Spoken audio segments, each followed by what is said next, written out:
택다운이 태클이 들어와요. 새끼죠. 그거는 에릭 실바 같은 거 아닙니까?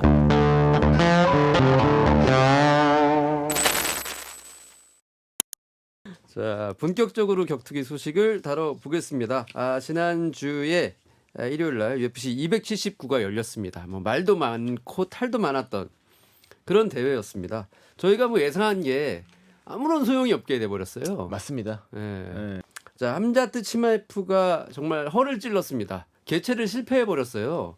이런 경우가 처음인데 이제 요약을 하면 전날 한 새벽 4시에 구토 증세와 또 근육이 말리는 상황, 또 기절까지 하게 되면서 UFC 담당 의사가 찾아와서 좀 문제가 있다라고 얘기를 했기 때문에 경기를 뛸 수 없을지 있을지는 모르지만 일단 감량을 중단했다고 하더라고요. 이게 어떤 상황인가요? 선수들이 겪는 감량 중에 어떤 이런 근육 말림.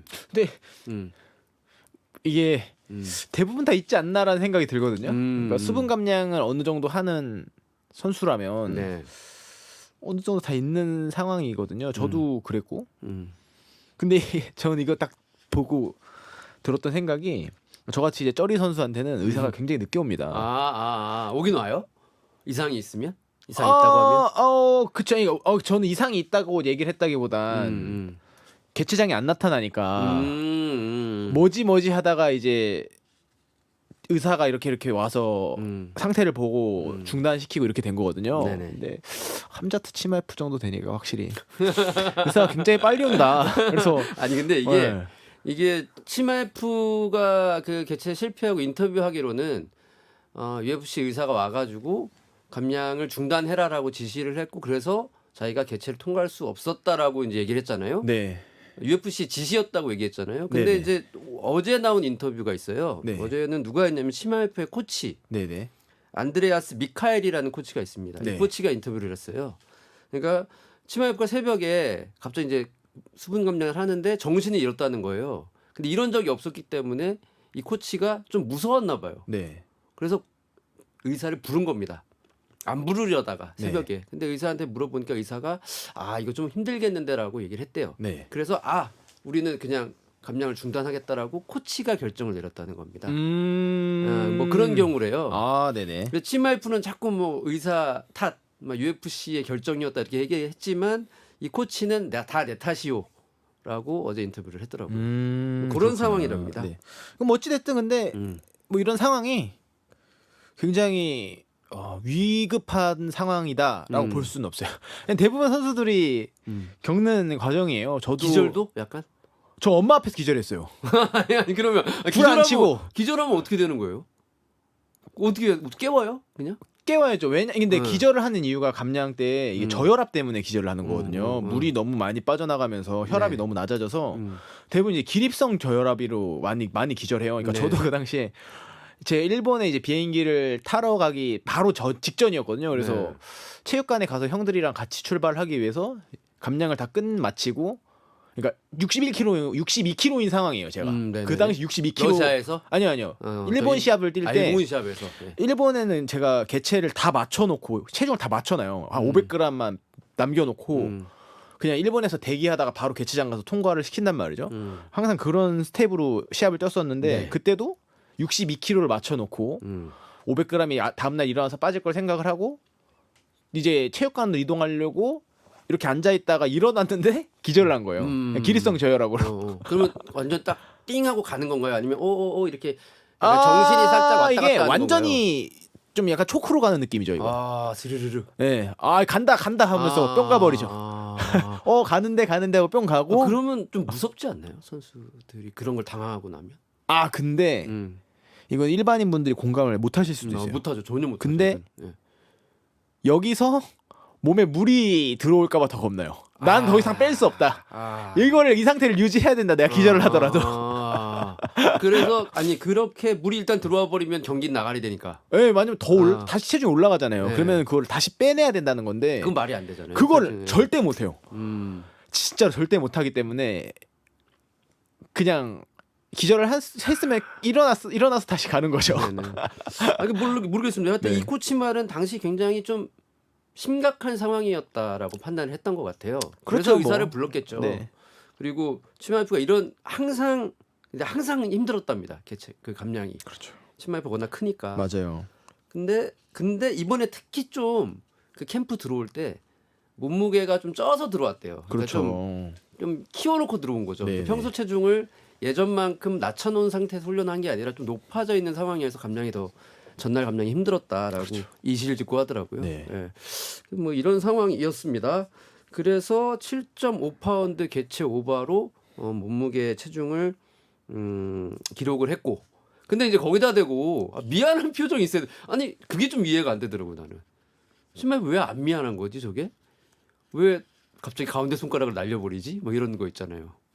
그렇죠. 왜 그건 무슨 심리일까? 이게 제가 네. 정확히 모르겠는데 음. 그 개체 상황이 이미 대진이 바뀐 게 결정이 난 상황이었는지 그건 모르겠어요. 그걸 이제 UFC 내부에서만 알잖아요. 알고 있죠. 그래서 치마이프가 케빈 홀랜드와의 시합을 이미 알고 있었던 상황이라면은 뭐 미안함이 없을 수도 있겠다 싶어요. 저도 예. 그런 생각을 치마이프 합니다. 성격에. 근데 그게 제 생각에 UFC 쪽에서 아마 음. 얘 개체 못한다라는 얘기가 나왔을 때부터 아마 내부에서 엄청나게 준비를 했었을 거예요. 그쵸. 이게 맞아요. 저희가 보는 것만 갑자기 뜬금포로 따당땅 떠서 음. 그렇지 아마 엄청 바빴을 겁니다. UFC 내부에서. 그렇죠. 그래서 그때 새벽 4시였다는 거 아닙니까? 새벽 시간에 결정이 됐어요. 얘가 살을 못 뺀다. 상부에 바로 보고됐을 거 아니에요. 데이나 화이트 대표하고 이런 사람들이. 그 새벽부터 움직인 거죠. 그렇겠죠. 계약서 새로 써야 되고 막 이러니까 다 뭐 합의를 다시 봐야 되니까 매치업을. 맞아요. 그래서 이제 데이나 화이트 대표가 이걸 발표하면서 새 매치업을 발표하면서 정말 끔찍한 밤이었다 이렇게 얘기를 해요. 표현을. 그러니까 이미 이제 해 져 있을 때, 그러니까 새벽 시간부터 난리가 난 거죠. 매치업 짜려고 지금 골머리를 썩은 거지. 아마 그런 약간 뻔뻔한 어떤 그런 상황은 사실 치마이프가 매치업 바뀐 걸 알고 그랬을 가능성이 충분히 있어 보이긴 맞아요. 합니다. 그런 거 그래 본 거예요. 예, 그래 근데 보입니다. 이제 팬들은 모르니까 그럴 가능성에 대해서는 뭐 알지 못하니까 저 뻔뻔한 놈 저거 저 미안한 기색 하나 없네 이렇게 된 거죠. 예.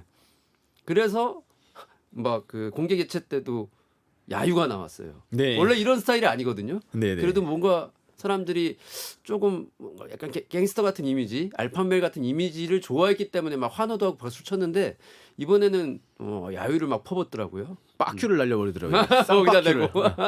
또 쌍빠큐를 날려버리더라고요. 아 대단합니다. 예, 그러면서 이제 완전히 빌런이 된 맞아요. 그런 신마이프가 됐습니다. 경기는 어떻게 보셨습니까?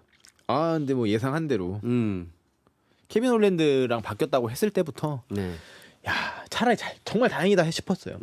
아 디아즈가 그러니까 어떤 살아서 UFC를 떠나시겠구나. 사륙의 현장이 몸 건강이 UFC를 떠날 수 있겠구나라는 생각에 일단 네. 안도의 한숨을 딱 내뱉었고 그리고 그렇죠. 케빈 홀랜드와의 시합이 잡혔다고 할 때도 음, 이게 좀 더 합당하다기보다 사실 랭킹상으로 보면 합당하지도 않거든요. 왜냐면 치마이프는 이미 1위인 번즈를 꺾은 상황이라 챔피언전이 아니면 사실 할 이유가 없는 선수임에도 불구하고 뭐 그나마 좀 나쁘지 않은 매치업이다라고 생각이 됐고 그리고 예상했던 대로 압도적인 경기력으로 시합을 끝냈죠. 그렇습니다. 화제가 됐던 게 일단 한 대도 안 맞았어요 이번에도. 네, 그렇죠. 예, 그래서 길버트 번즈 경기를 제외하고는 유타 맞은 게 한 대랍니다. 한 대. 맞아요.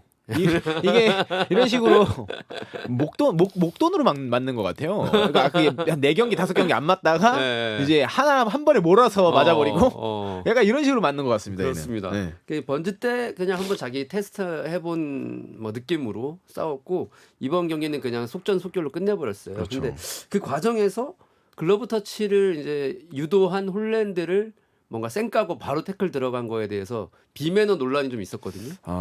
네네. 선수로서는 어떻게 생각하십니까? 이 글러브 터치라는 거. 의무는 아니니까. 네. 근데 도덕적으로 비난받아야 될 부분인가 이것이. 뭐 도덕적으로 비난하는 거는 조금 너무 어렵게 생각하는 거 말하는 걸 수도 있는데 개인의 가치가 다 다르니까 개인의 도덕적 가치관이 다 다르니까 안 좋다고 생각을 하면 안 좋다고 얘기를 할 수 있는 거고 난 상관없다고 하면 난 상관없다고 볼 수 있는 것 같아요. 근데 일단 제가 볼 때는 그냥 상황상으로 봤을 때 그런 넘어짐과 이런 것들이 클럽 타치와는 사실 그렇게 관련 있지 않았다.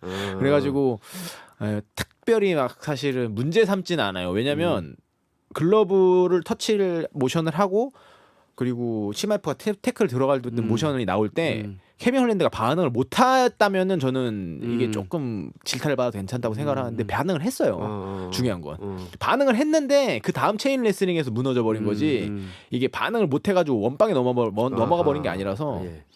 뭐 물론 뭐 다 100% 막 좋다고 볼 수는 없겠지만 일단 어쨌든 그 상황만 보면은 터치 블러브와 100% 연관이라고 생각할 수는 없다. 그 만약에 상대가 그렇게 나온다. 네. 손진수 선수에게 네. 글러브 터치 하는 이게 사실 치마이프가 글러브 근데 터치를 치마이프가 하려고 하진 않았잖아요. 하는 척을 했던 건지 잽견제 같은 느낌이었던 건지. 아, 그래. 저는 치마이프가 글러브 터치를 아예 안 걔는 했다. 하려고 근데 안 한다고 어떤 봤어요. 사람들은 네. 이제 그 느린 그림을 보면 왼손이 살짝 위로 올라가요. 아, 그게 잽 모션으로 모션인데 네, 저는 어떤 잽 사람이 모션으로 봤을 때는 봤어요. 이게 글러브 터치로 마음을 이제 좀 이렇게 방심하게 하고 밑으로 내려갔다라고 보는 사람들이 있어서 그게 그러면 트위터에서 약간 비난이 나오더라고요. 그 만약에 그게 맞다면은 이게 굉장히 뭔가 졸렬하다라고 볼 수 있겠는데 그게 맞다면 네, 맞다면 네. 근데 모르겠어요. 이제 제가 생각할 땐 실력 차이가 너무 많이 나는 매치업이라 굳이 그렇게 졸렬하게까지 하면서 네.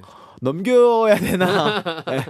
아니 만약에 그렇게 안 할 그러면 거라고 생각이 이런 게 돼서. 아니라 네. 상대가 손진수 선수의 상대가 글러브 터치를 유도했어. 네. 먼저. 네. 근데 갑자기 글러브 터치 하려고 하는데 태클이 들어와요. 그건 개새끼죠. 그거는 에릭 실바 같은 거 아닙니까? 네. 그건 시원하게 네, 나오네요, 네. 바로. 그거는 진짜 욕 먹어야죠. 아니 그런데 그러면 만약에 이런 경우도 있을 수 있잖아요. 상대가 좀 이 객관적인 전력에서 세요. 네. 그래서 손진수 선수가 그걸 좀 계획을 해. 네. 계획을 할 생각이 있으십니까? 저는 없어요. 그렇게까지는 네, 굳이. 네, 별로 이 운동 하는 이유가 없죠. 그냥 뒤에서 뻑치기 하지 그냥. 그렇죠. 역시 진수고투입니다. 어떻게 논란이 됐는데 사실 케빈 홀랜드 자체도 이거에 대해서 가타부타 얘기를 안 했어요. 네. 그러니까 본인이 약간 느꼈을 거예요. 저거 아마. 얍삽인데? 네. 이거 내가 당했는데 이것 때문에 내가 졌는데라고 했으면 네. 당연히 분연히 들고 일어나가지고 뭔가 자기 입장을 얘기했을 텐데 그런 것이 없었고 그냥 맞아요. 패배를 받아들이는 그런 굉장히 입장이었기 때문에요. 인상 깊었던 거는 치마이프가 잘 쓰는 패턴이기도 하고 리징양이랑 똑같이 넘어갑니다. 그걸 보시면은 굉장히 좀 레슬링이나 그래플링 쪽을 좋아하시는 분들한테 도움이 될 거예요. 이제 치마이프가 첫 번째 시도로 테이크다운을 하단 태클을 쏘고 그리고 그것에 대해서 상대방이 반응할 것을 다 예상을 하고 돌려버립니다. 상대방이 투프를 하는 방향으로 네네. 돌려버리고 그리고 다시 클린치를 잡고 위로 올라와서 그러니까 돌려버린 상태에서 클린치로 올라오니까 상대방과 내 몸 사이가 밀착이 되는 거죠. 그래서 그냥 올라왔으면 상대방과 내 몸 사이가 멀어서 클린치를 잡더라도 니킥이나 테이크다운 시키기 어려울 텐데 니킥을 맞거나 근데 이제 돌려버리고 올라오니까 굉장히 타이트하게 올라와서 그 다음 또 상시 클린치에서 테이크다운으로도 연계하기가 굉장히 쉬운 모션이거든요. 근데 그게 완전히 몸에 익은 것처럼 물 흐르듯이 나와버리는 치마이프의 모습을 볼 수